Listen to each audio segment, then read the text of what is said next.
sesosok roh atau dewi legendaris Indonesia yang sangat populer di kalangan masyarakat Pulau Jawa dan Pulau Bali. Tokoh ini dikenal sebagai Ratu Laut Selatan atau Samudra Hindia dan secara umum disamakan dengan Kanjeng Ratu Kidul. Meskipun menurut beberapa kalangan sebenarnya keduanya berbeda. Dalam mitologi Jawa, Kanjeng Ratu Kidul merupakan ciptaan dari Dewa Kaping Teluh yang mengisi alam kehidupan sebagai Dewi Padi atau Dewi Sri dan Dewi Alam yang lainnya. Sedangkan Nyi Roro Kidul mulanya merupakan putri kerajaan Sunda yang diusir ayahnya karena ulah ibu tirinya. Sedangkan perkembangannya, masyarakat cenderung menyamakan Nyi Roro Kidul dengan Kanjeng Ratu Kidul. Meskipun dalam kepercayaan kejawen, Nyi Roro Kidul adalah bawahan setia Kanjeng Ratu Kidul. Kedudukan Nyi Roro Kidul sebagai Ratu Lelembut Tanah Jawa menjadi motif populer dalam cerita rakyat dan mitologi, selain juga dihubungkan dengan kecantikan putri-putri Sunda.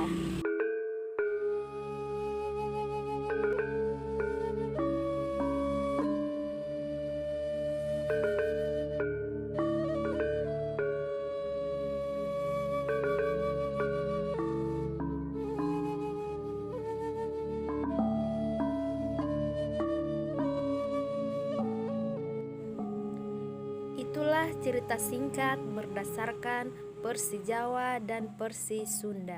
Dan sekarang kita coba telusuri dari versi lain mengenai asal-usul sosok Ratu Pantai Selatan ini. Ada yang mengesahkan bahwa Ratu Kidul ini adalah Ratu Bilqis, istri Nabi Sulaiman. Dan ada kisah lain yang mengatakan Ratu Pantai Selatan ini ialah Dewi Nawang Wulan yang pernah dipersunting oleh Jaka Tarub.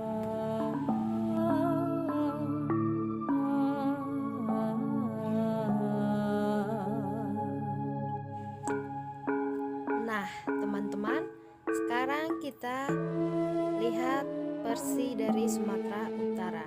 Apakah benar Ratu Pantai Selatan atau Nyi Roro Kidul keturunan dari suku Batak atau cucu dari suku Batak?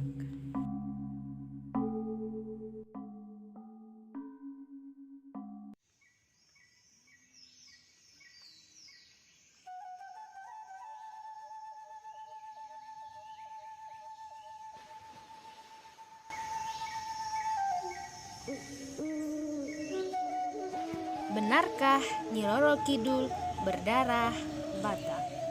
Ya, sebagian masyarakat di suku Sumatera Utara ini meyakini jika Nyi Roro Kidul sepenguasa pantai selatan memiliki darah salah satu dari keturunan raja pertama, yaitu Guru Tatea Bulan. Kisah bermula ketika raja etnis Batak pertama, yaitu si Raja Batak, turun dari langit.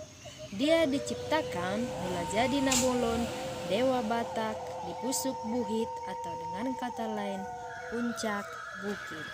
Salah satu puncak tertinggi di Samosir di pinggir barat Danau Toba. Si Raja Batak memiliki dua keturunan. Yang pertama bernama Guru Tetea Bulan, lalu lahirlah adiknya Raja Isumbaun.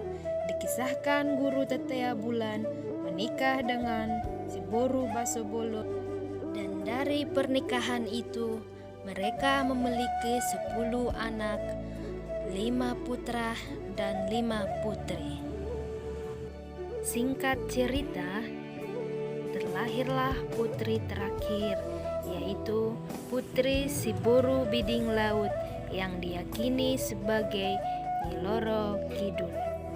Kisah awalnya, si Biding Laut diajak saudara-saudaranya untuk menikmati keindahan suatu pulau. Namun, Biding Laut tidak menyadari akan niat jahat saudaranya itu.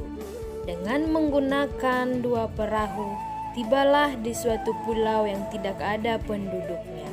Karena merasa lelah, Biding Laut pulas ketiduran, dan ketika terbangun merasa kaget karena saudara-saudaranya itu telah pergi meninggalkan dirinya sendiri.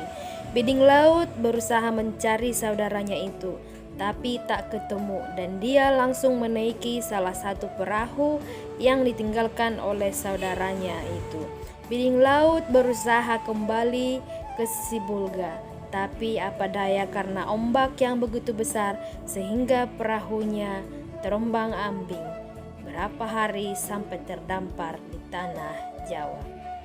Cerita singkatnya, seorang raja dari Jawa Timur yang tertarik dengan kecantikan Biding Laut telah berhasil mempersuntingnya. Awalnya rumah tangganya bahagia, namun ada yang sirik dan memfitnah Biding Laut yang berselingkuh. Hati sang raja galau mendengar istrinya dituding selingkuh. Namun hukum tetaplah harus ditegakkan, dan dikirimlah Biding Laut bersama pengawal raja dengan rencananya ke daerah Banten.